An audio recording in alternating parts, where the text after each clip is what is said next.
O título da mensagem de hoje é: tem mais com a gente. Tem mais com quem? Com a gente. Você pode dizer isso para quem está do teu lado? Diga: tem mais com a gente. Tem mais com a gente, irmã. Tem mais com a gente, irmã. Beto, tem mais com a gente. Irmão brasileiro. Tem mais. Mas às vezes a gente está tão focado, Pri, no que vem contra a gente, que a gente não enxerga que tem mais com a gente.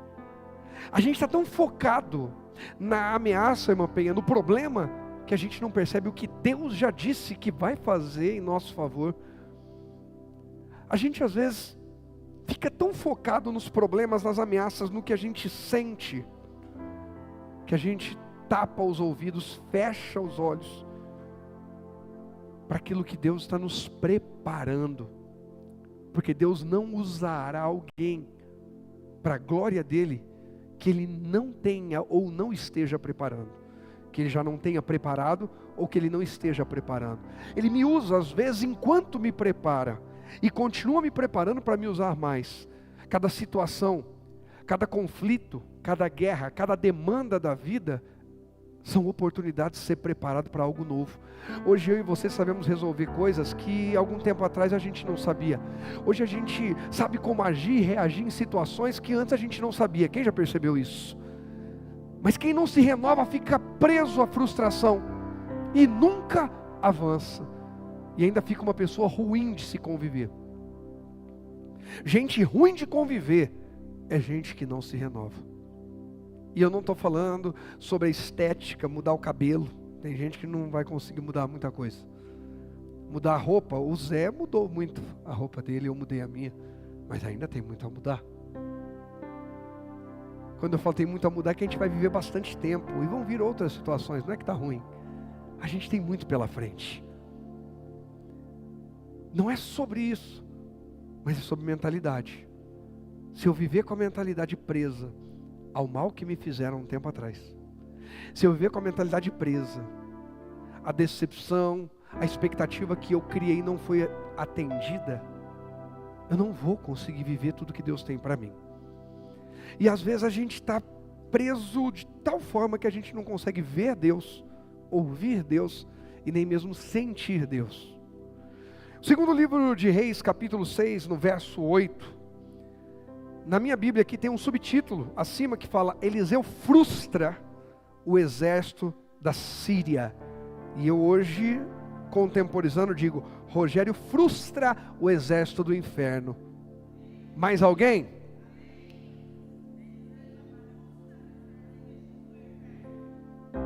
O Rogério frustra o histórico de adultério nos casamentos da família de antes dele. Dele para frente está frustrado, não vai ter mais. O Rogério frustra o histórico de viciados na família. Daqui para frente não vai ter mais. Aquilo que atingiu meus pais, os meus avós, não tem que me atingir. Vai me atacar. Vai me atacar. Mas não tem necessariamente que me atingir. Porque agora, conectado com Deus, eu posso frustrar isso. Mas aí talvez você diga: pastor, mas eu já errei, eu já caí, eu já isso, eu já aquilo. Eu disse que eu ia frustrar os vícios. Rogério frustra os vícios na família daqui para frente. Quem ouviu isso? Mas eu já bebi. Mas eu já fumei maconha, mas eu já fiz tanta coisa. Já fui viciado em tanta coisa. Em droga, em pornografia, em tanta coisa. E aí? Aquele que está em Cristo é nova criatura. As coisas velhas passaram e eis que tudo se fez. A gente vem para a quarta profética porque a gente entende que precisa ser ativado para coisas novas, que precisa vencer as nossas batalhas, precisa avançar em fé, precisa ir adiante. Tanto que eu chamo que é o dia da projeção, é para quem quer ir adiante. Quem está acostumado com a vida, quem está satisfeito com a vida, reclamando das mesmas coisas, mesmos problemas, é gente que é viciada em viver a mesma vida. Não gosta de ser desafiado.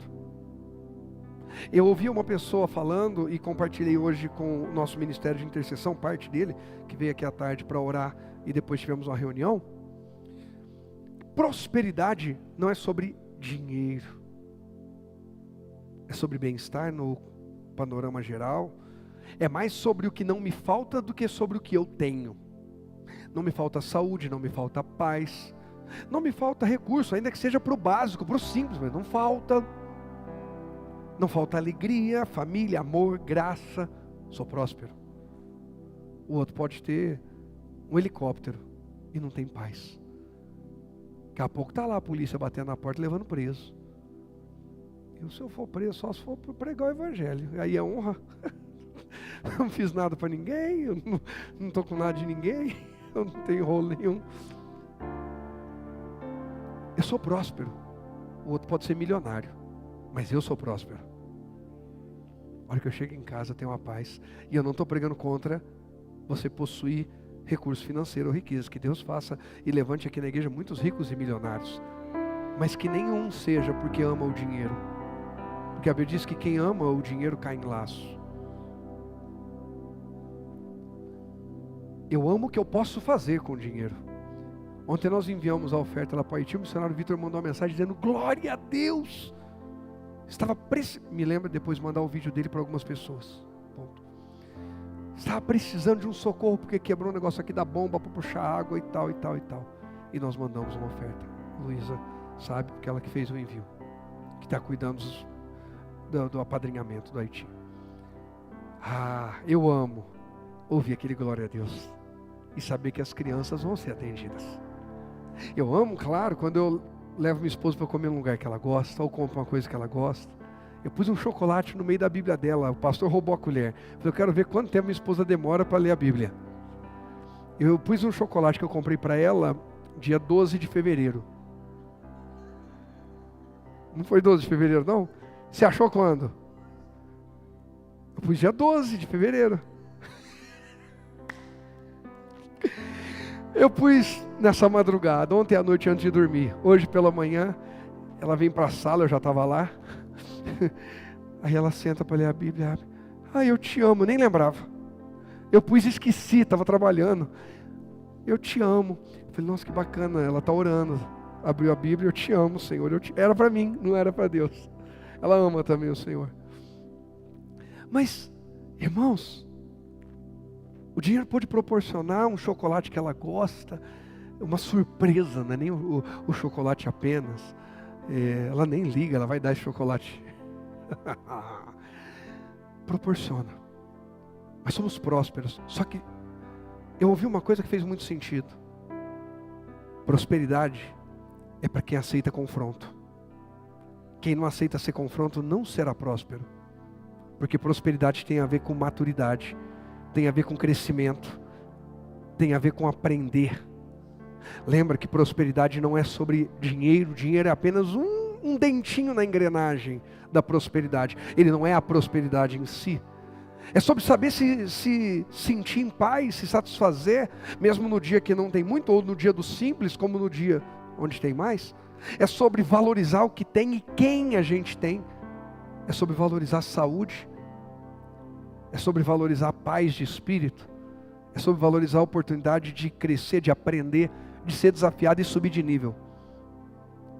E nenhuma pessoa se torna próspera se ela não entender que ela precisa ser corrigida, confrontada, alinhada, precisa ser ensinável. Salomão, a referência de um homem que teve, ele começa Provérbios falando sobre: filho meu, ouve a correção. Filho meu, obedece. Filho, ouve a correção. Filho, obedece. Filho, ouve a correção. Filho, obedece. Jesus diz: aprendei de mim que sou manso e humilde de coração, e vocês encontrarão paz. Prosperidade também tem muito a ver com paz. Quem não é ensinável não tem paz. Quem não é corrigido não cresce, não desenvolve. E quando falamos sobre tem mais com a gente, nós precisamos abrir a nossa mente para uma mente próspera e reconhecer, tem mais com a gente, ainda que tenha muita coisa contra a gente. Tem mais comigo, ainda que eu ainda tenha lutas e desafios que ainda não venci. Mais alguém? E aí, Eliseu frustra o exército da Síria. E eu e você fomos levantados por Deus, conhecemos Jesus, para frustrar os projetos do diabo contra nós e contra a nossa família. Porque agora tem muito mais de Deus do que aquilo que antes de conhecer Jesus eu entreguei para o diabo. Infelizmente eu entreguei um tempo da minha vida para o diabo. Na prostituição, nas drogas, na bebida, na perversão, na bagunça, na idolatria. Mas tem muito mais de Deus agora. E eu quero entregar muito mais para Deus agora. Quem entende isso? Por isso que numa quarta noite a gente está tudo aqui. Porque eu quero entregar muito mais para Deus. Porque eu sei que tem muito mais de Deus do que qualquer projeto que o inimigo armou contra a minha vida. E o verso 8 está escrito assim: quando o rei da Síria estava em guerra contra Israel, consultava seus oficiais e dizia: posicionaremos nossas tropas em tal lugar. De imediato, o homem de Deus advertia o rei de Israel: não se aproxime de tal lugar, pois os sírios planejam posicionar suas tropas ali. E o rei de Israel mandava um aviso para o lugar indicado pelo homem de Deus. Várias vezes ele advertia o rei de que ficasse alerta naqueles lugares. Irmãos, o rei da Síria consultava seus oficiais e líderes de guerra. Ele tinha uma guerra contra Israel, e para atacar Israel, ele chamava os homens habilitados para a guerra. Os homens que tinham capacidade de estratégia, que tinham capacidade de ataque, e perguntava para eles: qual estratégia? O rei da Síria tinha como conselheiros seus homens mais bem preparados para a guerra. O rei de Israel tinha um profeta. Eu vou dizer de novo isso. Toda vez que o rei da Síria queria atacar Israel, ele reunia os seus oficiais de guerra, os seus líderes mais influentes, mais sábios, mais estratégicos, mais habilidosos em guerra, e consultava e pedia orientações e pedia conselhos: por onde atacamos, como atacamos. E eles então, juntos com os melhores homens, com os mais habilidosos, os mais inteligentes, ele desenvolvia a sua estratégia de guerra. E quando ele ia atacar Israel, seus planos eram frustrados, porque enquanto o rei da Síria tinha de conselheiros os melhores homens da guerra, a tecnologia mais avançada, o rei de Israel tinha um profeta a quem ele consultava antes de atacar, contra-atacar ou se defender do exército da Síria. O que isso me ensina? Que por mais que sejam habilidosos, esses homens de guerra, quando Deus dá uma palavra, ninguém pode vencer Deus. Então o rei de Israel entende que melhor é o conselho de Deus do que a habilidade dos homens. Creia, se eu e você ouvirmos o conselho de Deus, não é sobre desprezar ninguém, mas se colocarmos o conselho de Deus em primeiro lugar na nossa vida, não importa a estratégia que veio contra a gente, não importa o poder, a habilidade, o recurso que venha contra a gente, Deus é maior, Deus é mais poderoso, e Ele nos colocará em lugares a salvos, seguros e abençoados para a glória dEle. O rei da Síria tem homens de guerra, o rei de Israel tem um profeta. Quem eu e você temos? O que vem em primeiro lugar na nossa vida? A palavra de Deus ou a tecnologia? A palavra de Deus ou a ciência? O que Deus disse ou a matemática?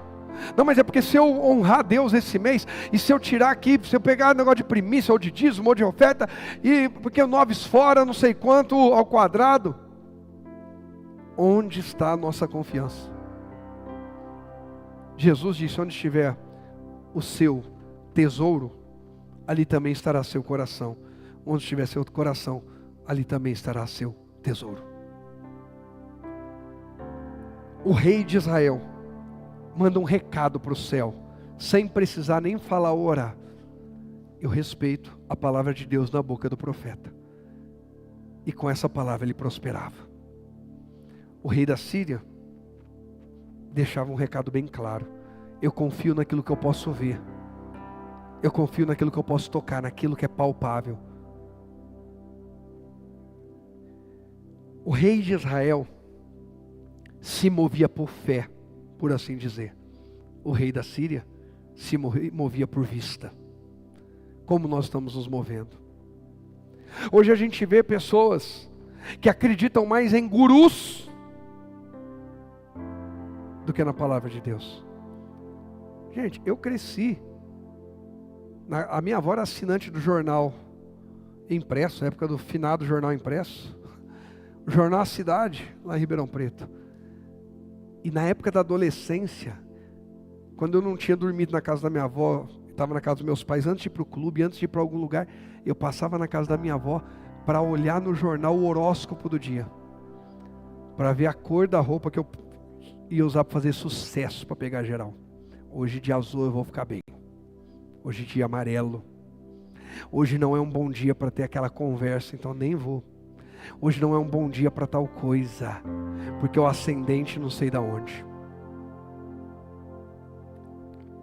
Eu não vou entrar aqui no mérito da questão de signos que existem, apontamentos de Deus em a gente fazer a leitura dos tempos, das estações, mas eu vou trazer o quanto a gente ouve gente que diz, eu sei, então eu acredito. As pessoas, aí o cuidado com os extremos. Tem gente que ouve um coach, mas não ouve um pastor. Tem gente que para tomar a decisão fala, preciso falar com o meu coach para poder ver, e não tem nada contra coach. Eu e a pastora fizemos curso de coach lá atrás. Eu acho que o coach é uma ferramenta maravilhosa para ser usada no desenvolvimento de pessoas, desenvolvimento ali, de performance, de família, do que for. Coach não é para o altar. Para o altar é a palavra de Deus. Nós fizemos e nunca trouxemos para o altar. Mantivemos como uma ferramenta de desenvolvimento pessoal. Joia.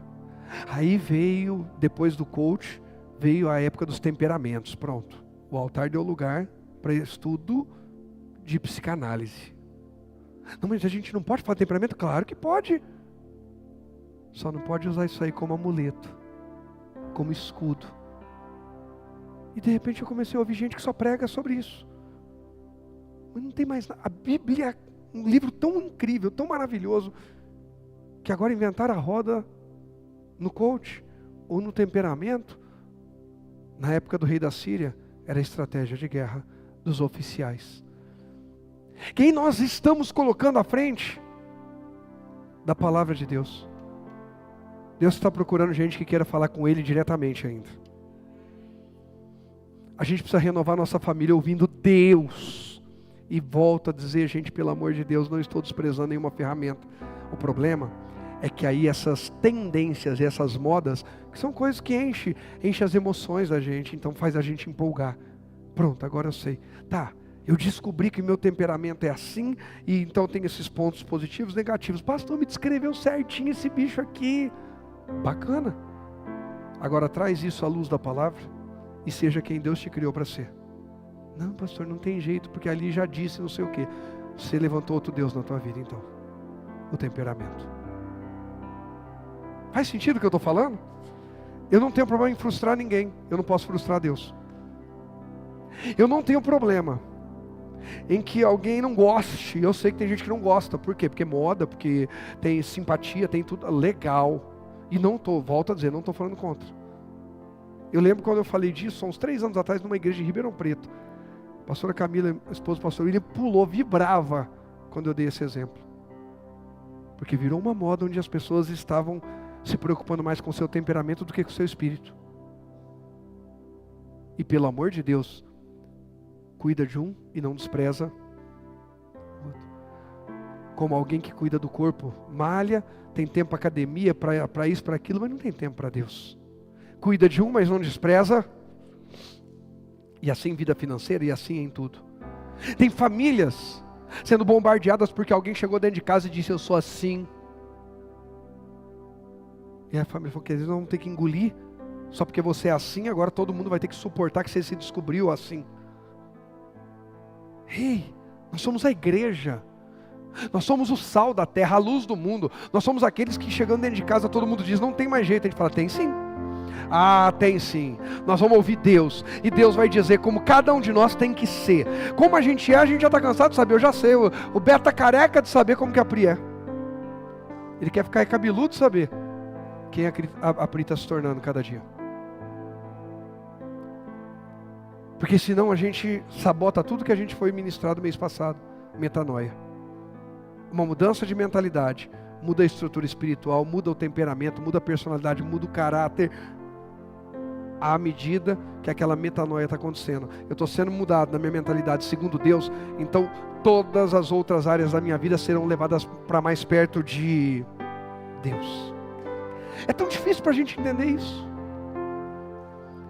O rei da Síria está trabalhando com aquilo que ele tem de recurso. O rei de Israel está crendo em quem é o Senhor da nação, quem é o Deus do seu povo. Nós estamos ficando presos apenas aos recursos naturais. E gente, pelo amor de Deus, acesse os recursos. Deus dá capacidade, Deus dá ciência. Acesse todos os recursos que são bons, saudáveis, legais. Mas nunca despreze o bom conselho da palavra de Deus. A palavra de Deus sobrepõe, a palavra de Deus transforma, a palavra de Deus liberta. A palavra de Deus continua sendo lâmpada para os nossos pés, luz para o nosso caminho, vida para a nossa alma. A palavra de Deus continua sendo escudo, continua sendo espada, continua sendo o sabão do lavandeiro que lava, continua sendo as águas que refrigeram. A palavra de Deus continua sendo Jesus, Ele é o verbo que se fez carne e habitou entre nós. A palavra de Deus continua sendo, como na carta aos Hebreus, o Espírito Santo inspirando. Então leva para a tua casa hoje, na palavra de Deus, a minha família será renovada. Nada é maior que a palavra de Deus. O rei, de novo parece que Israel está com informação privilegiada. Quando a gente chega ali, eles já tinham saído. Quando a gente chega para tomar um lugar, eles já tomaram antes. O que está acontecendo? Ao longo da vida, a gente tem a oportunidade de ser iluminado por Deus e estar um passo à frente. Ou a gente pode viver correndo atrás do prejuízo. Eu dei até um exemplo esses dias aí, que foi que a Sandrinha tinha falado comigo, que ela queria comprar aquelas ratazana. Falou que não precisa nem ser chinchila, pode ser até ratazana. Para pôr naquela coisinha e ficar na corrida do chinchila, do hamster. Corre, corre, corre, corre, corre, corre, corre e não sai do lugar. Aí a gente ri do ratinho e paga 100 conto para ir na academia, andar na esteira sem sair do lugar. O ratinho olha pra gente, o ratinho que é livre olha pra gente e fala, humano besta. Aí a gente vai no pet, compra um negocinho e fala, ratinho besta. Só muda o momento. Ei, esse ano eu estou decidido, eu não vou andar sem sair do lugar, eu estou avançando. Alguém mais? A gente precisa avançar, mas Deus precisa me guiar. E aí, toda vez que eles tentam dar um passo para atingir Israel, Deus já avisou, porque o rei de Israel ouve profeta. Final de semana, agora domingo, a gente ouviu o testemunho do Feliciano da Luciene. No sábado eu ouvi o testemunho da Luísa. No domingo fui envergonhado por ela à noite. Glória a Deus, que não foi você que foi envergonhada? É nada. A Lu ficou, né? É o natural, quando você pega, igual quando você está no meio da aula assim, ou está numa palestra, uma coisa, alguém pergunta uma coisa para você, você fica assim, falta oxigênio no cérebro, falta tudo. Ele falou, pastor, eu não entendi, me mandou uma mensagem depois, antes de dormir, o Espírito Santo falou assim, você se conserta, você está no pecado, depois o seu pastor passar vergonha. Aí ela mandou, pastor, perdão, naquela hora que o senhor chamou, eu fiquei tão assim, né, que eu não consegui entender direito, foi leve, foi rápido. Exigiu esforço, exigiu entrega, exigiu renúncia, exigiu intensidade, exigiu sacrifício. Mas com Deus, até o sacrifício, a intensidade, a renúncia, Ele vai renovando a gente de tal forma que se torna leve. E quando a gente ouve o que Deus está falando, a gente avança. Israel estava avançando, a Síria perdendo. Tem gente avançando porque está ouvindo Deus. Quando acontece isso, o texto vai dizer para a gente no verso 11, olha o que acontece, ó. Furioso com essa situação, o rei sírio reuniu seus oficiais e perguntou: qual de vocês é o X9? É a linguagem de hoje. Qual de vocês é o dedo duro? Qual de vocês anda informando o rei de Israel sobre meus planos? Ei, uma das coisas mais incríveis que a gente pode fazer e deve fazer e deveria fazer mais do que faz é orar em línguas. Porque quando alguém compartilha o plano um com o outro, o diabo pode tentar sabotar e tumultuar. Quando o diabo incita alguém para um plano, o Espírito Santo está vendo, Deus está vendo, Ele vai nos alertar. Mas quando a gente ora em línguas, é só Deus. O diabo não sabe nem onde frustrar, o que frustrar, porque ele não entendeu nada do que foi falado. E a gente precisa acessar mais os tesouros, as riquezas e as armas espirituais que nos foram dadas. Precisa jejuar mais. Quantas vezes por semana ou por mês eu e você jejuamos? Hoje estava falando com um pastor amigo, o pastor Antonísio, ele falou assim, ontem estava falando com a pastora Ali, a esposa dele, aí hoje falando com ele, eu falei, tá em jejum aí, consagração, porque ontem conversou alguma coisa sobre jejum, eu estava andando, estava no fone, e não tinha entendido direito. Ele falou, não, eu não, é a Lia, a esposa dele. Os 3 primeiros dias do mês, todo mês, os 3 primeiros dias, ela fica em jejum absoluto. Eu falei, absoluto ou completo? Ele falou, absoluto. Eu falei, absoluto sem água? Ele falou, sem água, 72 horas. Os 3 primeiros dias do mês, ela se consagra, pela família, pelo ministério, pela igreja, por tudo. Direto. 72 horas sem nada, sem água inclusive. Isso aí eu não tive fé até hoje não, sem água não. Com água eu já fiquei uns dias aí para frente. Mas a pergunta é, em que momento Deus falou que não era importante mais jejuar? Em que momento Deus falou que não era mais importante ler a Bíblia? Em que momento Deus falou que não era mais importante congregar, estar presente quando 2 ou mais se reunirem em nome dEle? Em que momento Deus disse que a gente não precisava mais testemunhar o amor dEle para o próximo? Era só viver a vida preparado para ir para o céu. Não. Quem conheceu precisa compartilhar. Quem conheceu Jesus de verdade testemunha Jesus. O Evangelho é sobre isso. Mas como estão as nossas disciplinas espirituais? Oração, jejum, leitura da Bíblia, consagração. Não, pastor, eu tenho dificuldade em jejuar. Você que precisa jejuar. Tem dificuldade em ler a Bíblia, você que precisa ler a Bíblia. O diabo está tentando sabotar uma área onde Deus vai te abençoar poderosamente, vai te usar poderosamente.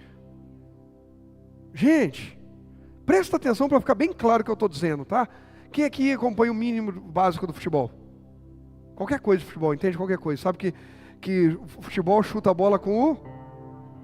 Você já sabe alguma coisa? Falei chuta, né? Fala o nome de um jogador de futebol bom para fazer gol. Não, Pelé morreu. Maradona, porque ele não morreu. O pessoal tem um medo de falar do Neymar, né? O cara é bom, mas no Brasil ainda não vi um cara. Ele é ruim na disciplina fora, mas dentro ele fazer gol ele é bom.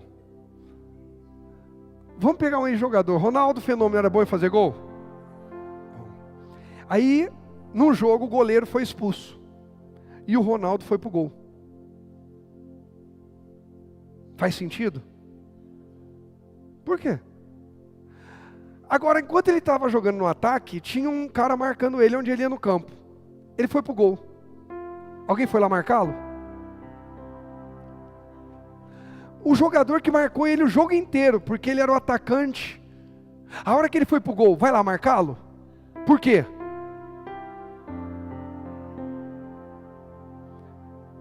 Eu não preciso marcar ou atacar quem não vai avançar, me derrubar, me derrotar. Por isso o diabo ataca onde você vai ser usado para fazer gols, onde Deus vai te usar para avançar. Estou com dificuldade em jejuar. Tem uma chave espiritual aí, tem uma bênção aí, jejue, vai aumentando um pouquinho, vai aumentando um pouquinho. Tem dificuldade em ler a Bíblia, nunca consegui ler a Bíblia inteira em um ano, então leia em 6 meses, em 8 meses, em 9 meses, sei lá o que. Aí eu tenho dificuldade em ser frequente no culto. Deus vai te usar poderosamente, você vai avivar igrejas, pessoas, onde nós somos desafiados. Eu sempre fui travado, tímido na minha essência. Deus falou, eu vou usar você na comunicação. Praticamente tudo que eu faço hoje eu uso comunicação. Claro que para tudo ele precisa de comunicação, tá? Mas comunicação. Eu dou palestra, eu dou mentoria, eu sirvo, meu propósito é pastorear, é pregar, tudo comunicação. Mas como é que pode um menino que era tímido, que viajava com uma família rica, riquíssima, um amigo que eu tinha lá, e lá tinha bolacha passatempo, que era zerar o game, em casa não tinha. Tinha o suco que quisesse, em casa não tinha. Saía pão de queijo, ia na casa dos amigos fazer trabalho à tarde, tinha pão de queijo, em casa tinha pão amanhecido. O meu sonho, eu ia na casa dos amigos, aí daqui a pouco vinha a pessoa que trabalhava lá, porque tinha uma da limpeza, tinha da cozinha, tinha isso, aquilo, aí vinha a pessoa lá servir, aí pão de queijo e suco de maracujá. Gente, eu falava assim, um dia eu vou ser rico para alguém me servir pão de queijo e suco de maracujá à tarde, enquanto eu faço a lição. Aí quando vinha os miserável que eu perdoo todos eles, não, eu não quero, pode levar. Eu, miserável, você não quer, mas eu quero. Eu não tenho isso em casa desse jeito. Aí eu viajava com a família desse rapaz rico. Chegava lá na mesa. Você quer o quê? Tanto faz. Você quer tal coisa? Pode ser. Mas tinha o que eu queria na minha frente. Eu não pegava de vergonha. Eu ficava torcendo para sair todo mundo, ficar só eu e meu amigo. Aí eu tinha coragem de pegar. Mas se tivesse uma pessoa que fosse a mais, eu já morria de vergonha. Quantas vontades eu passei por ser tímido. Hoje ainda passam algumas, mas assim, não tanto. Mas hoje, onde Deus mais me usa? Comunicando. Ei, Deus está renovando você, está destravando você. A tua família vai ser abençoada quando você fluir. E foi exatamente aquilo que Deus planejou que você fosse. Acesse em Deus, que Deus vai revelar, Deus vai mostrar quem Ele quer que eu e você sejamos. Se entrega a Deus com a intensidade que se entrega para todas as modinhas, para você ver como a coisa vai. A gente se ofende quando falam das modinhas que a gente segue, mas não se ofende de não ter passado um tempo com Deus na madrugada. Não se ofende de não ter jejuado quando era para jejuar. Precisamos recolocar as coisas no devido lugar. É hora de renovação na família. Tem mais com a gente, mas a pergunta é, nós estamos acessando mais que nos está disponível? Porque não adianta ter mais comigo e eu não acessar. Volta, por exemplo, tinha um banquete na mesa. Eu tinha vergonha de pegar. Tinha mais comigo, eu é que não acessava. Mas estava disponível. Quem entende o que eu estou dizendo? Já está disponível, Deus está disponível. Tem anjos de Deus disponíveis. Tem chaves de Deus disponíveis. Tem revelações de Deus disponíveis. Tem visão de Deus disponível. Tem habilidade, capacidade que eu e você não temos, mas de Deus disponível. Tem o poder para superar obstáculos, para romper barreiras, para desbloquear, para destravar, para superar traumas, coisas que ficaram no passado. Tem tudo isso em Deus disponível hoje aqui para mim e para você. Acessa. Tem mais, mas a gente precisa acessar. Só que a gente às vezes está preocupado em querer saber de quem é a culpa, quem anda denunciando, quem anda falando, quem foi que contou, quem atrapalhou. Claro que aqui eu estou falando do rei da Síria, mas só para a gente entender também, passando para o outro lado da história, saindo do lado do rei de Israel e vindo para o lado do rei da Síria. Será que a gente está mais preocupado em quem são as pessoas que estão tentando nos atrapalhar do que em entender que há uma guerra espiritual acontecendo 24 horas por dia, 7 dias por semana, 366 no ano bissexto, dias por ano? Tem uma guerra espiritual acontecendo agora enquanto eu estou aqui. Essa guerra espiritual tenta tirar a sua mente, a sua atenção do culto. E aí você pensa que é porque você trabalhou muito hoje. Você pensa que é por causa do jogo, que eu nem sei se vai ter jogo hoje.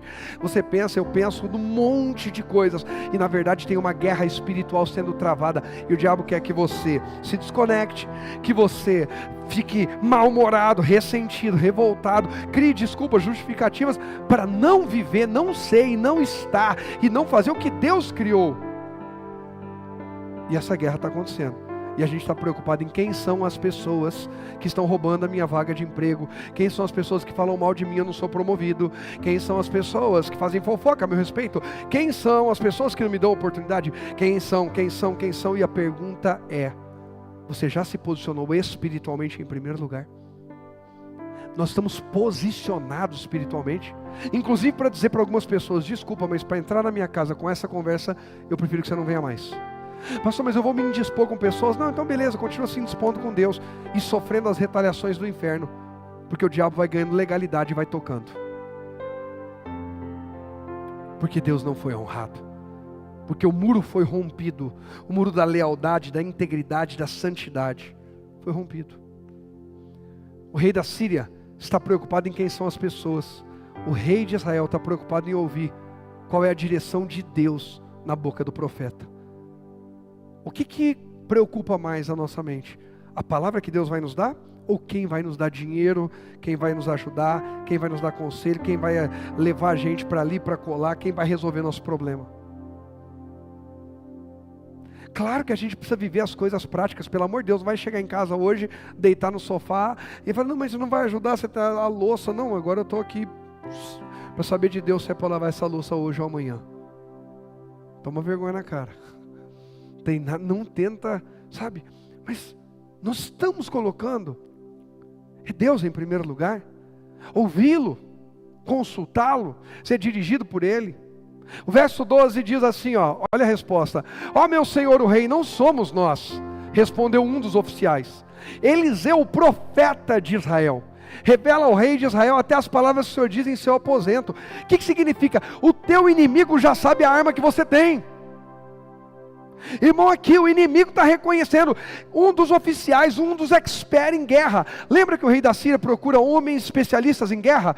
Um desses especialistas de guerra está dizendo para o rei dele: ei, rei, tem uma arma mais poderosa do que a nossa estratégia de guerra. Essa arma está lá com o rei de Israel. É um profeta que ouve Deus. Quando Deus consegue levantar um profeta que ouve Ele numa igreja, quando Deus consegue levantar, e Deus consegue, eu falo sobre, nós damos lugar para Deus levantar um profeta de Deus na família, um profeta de Deus no trabalho. Tempo atrás eu falei com o Rogerinho, se levantar um profeta, um menino, uma menina de Deus, cheio do Espírito Santo, no meio dos amigos de vocês, um monte se converte. Quem não quiser converter vai ter que andar de outro jeito, mas só precisa levantar um que seja de Deus. Assim resplandeça a vossa luz diante dos homens e glorifiquem o vosso Pai que está nos céus. O problema é que quem deveria estar brilhando está apagado, e ainda induz quem chega perto a ficar outro morto apagado. Nós estamos brilhando onde estamos, estamos sendo referência como Eliseu era. Um dos oficiais do inimigo disse: tem um profeta de Deus do lado de lá. O mundo precisa dizer que na nossa casa ainda tem alguém de Deus em pé. Uma pessoa fez uma pergunta, uma irmãzinha que nos acompanha nos cultos online, ela mandou a pergunta no direct do Instagram da igreja: o que fazer para não enterrar meu talento? Quando você é a pessoa desprezada na casa, chamada de beata, disso, daquilo, ou seja, uma família que zomba da sua fé, que não considera você por causa da sua fé. Minha querida irmã, não negue a sua fé. Você não enterra o seu talento quando alguém não dá crédito. Você enterra o seu talento quando você para de viver pela fé, quando você para de servir a Deus, quando você para de fazer o que você foi chamado por Deus para fazer. Eu venho aqui e prego, eu não estou enterrando meu talento. Quem deu crédito à pregação? Quantos vão dar crédito? Eu não sei, mas a minha parte está feita, o meu talento já não está enterrado. Se eu pregar em um lugar e ninguém der crédito, o povo dormir, não der a mínima, der de ombros, meu talento está multiplicando. É a pessoa que está cedendo aos ataques do inimigo. Quem entende que Deus está falando com a gente, dá um glória a Deus aí. Sabe, porque a gente tem atenção e disposição para tanta coisa, e para o nosso momento do Espírito. Essa irmã entendeu: eu não posso enterrar meu talento. E ela teve a humildade e o temor de mandar uma mensagem para saber: o meu talento não depende de como os outros vão reconhecê-lo, depende de como eu vou aplicá-lo. Sou eu que aplico, sou eu que uso. Continue orando pela sua família, continue se posicionando, continue enfrentando os desafios que se fizerem necessários. Seu talento não estará enterrado. O talento é enterrado quando a gente começa a dançar conforme a música, Quando a gente fala, não tem jeito, quando a gente se deixa ser contaminado pelo jeito que os outros falam, pela forma como os outros veem. Um dos oficiais disse, tem um profeta lá e ele conta tudo, tem uma arma poderosa do lado de lá. E o rei acessa. O verso 13 vai dizer, o rei ordenou, vão e descubram onde ele está, para que eu mande capturá-lo. Então lhe informaram, Eliseu está em Dotã. Assim, certa noite, o rei da Síria mandou um grande exército, com muitos carros de guerra e cavalos, para fazer o que, gente? Cercar a cidade. Olha só, o 15 diz, na manhã seguinte o servo do homem de Deus se levantou bem, nem sempre o primeiro, o apressado, tem gente que é apressado, tem que fazer tudo de uma vez, calma, respira, ouve Deus. O mais rápido nem sempre é o melhor ou o mais correto. O moço do homem de Deus aqui, de Eliseu, provavelmente Geazi, o mesmo que depois vai lá receber os presentes do Naamã, receber, não dizer para o Naamã que o Eliseu tinha mudado de ideia, queria e tal, e fica leproso. O moço levantou mais cedo, começou a agir mais rápido. Gente, pelo amor de Deus, presta atenção nisso aqui, eu não estou fazendo apologia à lereza, a deixar depois. Porque a gente leu lá atrás, que assim que Deus revelava ao profeta Eliseu, rapidamente ele ia falar para o rei de Israel, olha para quem está ao teu lado, diga, desperta. Quando Deus dá uma palavra, tem que agir, não é dormir sobre a palavra, é agir sobre a palavra. Eliseu não recebia e ficava lá, então tá bom, Senhor. Eliseu se levantava e ia, o rei, é isso. Agora cuidado, para não levantar e sair correndo sem Deus, como a pastora ministrou brilhantemente mês passado, tentar fazer uma obra de Deus sem Deus. Geazi levanta cedo, bem cedo. Ao sair, viu que havia soldados, cavalos e carros de guerra por toda parte. Ai meu Senhor, o que faremos agora? Exclamou o servo. Não tenha medo, disse Eliseu, pois do nosso lado há o quê? Muitos mais do que do lado deles. Presta atenção nisso. O moço do profeta conseguiu enxergar o natural rapidamente. Tem gente que é muito rápido para as coisas práticas, mas é muito lento para as coisas espirituais. Isso é muito sério. Presta atenção nisso. O moço de Eliseu levantou bem cedo, mais cedo que Eliseu, e rapidamente identificou uma ameaça. Identificou que a cidade está cercada, tem cavalos, tem carros de guerra, tem soldados, e eles vieram capturar Eliseu. A informação já rodou a cidade. Eliseu ainda nem levantou. Tem gente que é rápido para má notícia, tem gente que gosta de uma fofoca, tem gente que segue de tudo que é noticiário, que é rede social, de tragédia, porque quer ser o primeiro a ficar sabendo de tudo de ruim que acontece. Tem gente que é rápido para consultar as coisas naturais. Tem gente que é rápido para dizer, o que eu estou sentindo é isso, porque eu não sei o que, o mundo está assim. Mas o que vai fazer a diferença é quem é rápido para ouvir Deus. É quem, como Maria, se assenta aos pés de Jesus e diz, Senhor, eu vou ficar aqui aprendendo e só me levanto daqui depois que o Senhor der um comando, depois de ter aprendido contigo. Não é sobre o mais rápido, é sobre o mais assertivo. E o mais assertivo nem sempre é o primeiro, é o que ouviu Deus. Não há problema em ser o primeiro, não há problema em ser rápido. Tem hora que a gente precisa ser. Precisa, não seja acomodado, não seja moroso, não fica, sabe? Mas ouça Deus, não vá apenas pelo natural, não vá apenas pela técnica, não vá apenas pelo raso, mas ouça Deus, consulte Deus, e aí haja. Senhor, o natural está mandando eu fazer tal coisa, mas eu quero te ouvir. Eu não vou fazer com a técnica do mundo, se o Senhor não confirmar com a tua unção. Agora, quando Deus confirma com a unção, você pode fazer com a técnica do mundo, sem a técnica do mundo, é a própria unção de Deus que vai te capacitar. Se capacite no natural, sim, estude, se prepare, mas não despreze a unção de Deus. Quem entende isso? Ele sai correndo, ele consegue enxergar soldado, cavalo, carro de guerra em toda parte, só não consegue enxergar Deus. Tem gente que consegue enxergar todos os problemas da família, mas não consegue enxergar uma palavra de Deus. E às vezes, infelizmente, é quem está dentro da igreja. O ímpio, o que nem vem à igreja, está dizendo assim, não, Deus vai ajudar a gente. E o de dentro da igreja diz, vai nada, nós estamos tudo lascados. Eu já tive que atender demandas que a pessoa falou: pastor, desculpa, mas quem vem à igreja é ele, é ela, é o pior da casa. É o mais negativo, é o mais pessimista, é o mais mal-humorado, é o mais julgador, é o mais acusador, é o mais negligente. Tem marido que nem conhece bem a Bíblia, mas sabe que tem que amar a esposa como Cristo amou a igreja, não porque ele leu, mas porque ele leva a sério a aliança do casamento. É por causa do caráter dele mesmo. Ainda que ele possa não ter muitos conhecimento de princípios espirituais, o caráter dele leva ele a dizer: eu vou amar essa mulher, eu vou cuidar dessa mulher, eu vou fazer a mulher feliz, eu vou ser uma referência para os meus filhos de honestidade, de dignidade, de dedicação, de trabalho. Mas tem homem que escora na mulher, que escora nos filhos, que não luta, que se a família se inspirar nele, todo mundo desiste. O mesmo vale para mulheres. Tem mulher que é a mesma coisa. Tem mulher que ela nem vai à igreja, mas você não encontra uma notícia de fofoca dela. Ela não se envolve. Ela foi criada, não se mete em fofoca, tá? Fofoca é coisa de gente desocupada. Como que eu vou falar, mas já tendo dito, né, João? E digo de novo, fofoca é coisa de gente desocupada. Porque se tivesse ocupado não tinha tempo para fofoca. Então se ocupa com fofoca. Pastor, então já não é mais desocupado, né? Não, não é. Está ocupado com o diabo agora. Mas tem gente que foi ensinada a não falar na vida dos outros, não se meter na vida dos outros, e principalmente a não ser falso com os outros. E a pessoa diz, nem é de Deus, mas quando chega alguém começa a falar: desculpa, não, minha mãe me ensinou assim.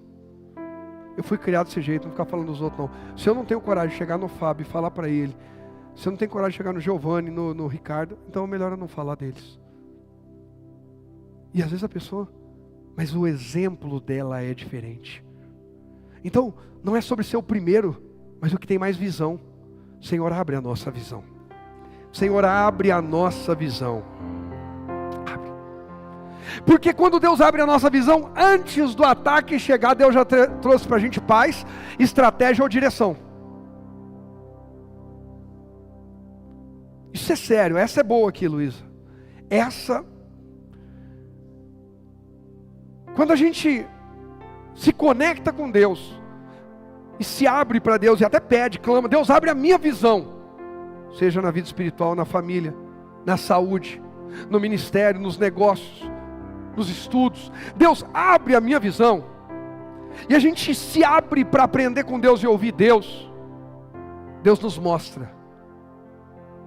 Deus nos dá tranquilidade dizendo: fica tranquilo que você será preservado, você vai ser protegido, não vai acontecer nada com você. Ou Deus fala: se posicione assim. Deus dá habilidade, visão, estratégia, paz, tranquilidade para quem fala: Deus, abre minha visão. Ele vai mostrar para você, se é para você ficar tranquilo, fica tranquilo, não precisa fazer nada, eu vou cuidar. Ou se posicione e eu vou te abençoar. Mas peça a Deus: Deus, abre a minha visão. E quando Ele abre, vem capacidade, tranquilidade e direção. Fala comigo: capacidade, tranquilidade, paz e direção. Porque gente capaz sem paz, a pessoa é capaz, mas não tem paz, ela tumultua tudo e atrapalha. Gente em paz, tranquilo, mas sem capacidade não resolve nada.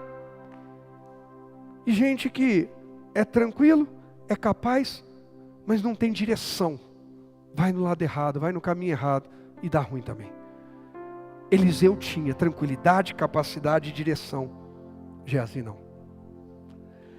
Eliseu se levanta e ele vai falar no verso 16, calma, garoto, não tenha medo, disse Eliseu, pois do nosso lado há muitos mais do que do lado deles. Eu termino trazendo para você alguns tópicos para a gente refletir. O primeiro, todos nós passamos por isso, presta atenção. Como lidar com a sensação de estar cercado, oprimido, ameaçado, sem saída? Alguém já se sentiu assim na vida? Em alguma dessas formas? Alguém já? Ou alguém está se sentindo assim? Às vezes cercado. Puxa vida, mas que parece que é de todo lado. Oprimido, ameaçado, sem saída. Como lidar com essa sensação? O rei da Síria consultava oficiais. o rei de Israel consultava a Deus através do profeta. Consulte mais a Deus, ouça mais a Deus. Segundo tópico, preste atenção nisso aqui. Talvez você chegou hoje se sentindo cercado por problema na família, por pressão financeira, por causa de um diagnóstico médico ou até uma suspeita de um diagnóstico médico, ou até por conflitos emocionais. Tem hora que a gente se sente assim, cercado, pressionado por situações como essa. O que fazer diante disso? Próximo tópico, por favor. Mantenha-se como? Mantenha-se como? Em aliança com Deus, que Ele fala antes do ataque chegar e lhe cerca de proteção. Eliseu orou, os olhos do moço se abriram e ele viu que a cidade estava tomada, cheia de anjos, e ele então enxerga que tem mais com a gente do que aqueles que vêm contra a gente. Paulo entende, escreve isso aos Romanos: se Deus é por nós, quem será contra nós? Tem mais com a gente do que aqueles que estão tentando nos derrubar. Tem anjos de Deus, tem Deus Pai, Deus Filho, Deus Espírito Santo. Ele está conosco hoje aqui para nos capacitar, para nos dar tranquilidade, direção e habilidade, e nos fazer em todas as batalhas mais do que vencedores. Só quem crê diz. Pode aplaudir ao Senhor Jesus, pode aplaudir, pode aplaudir.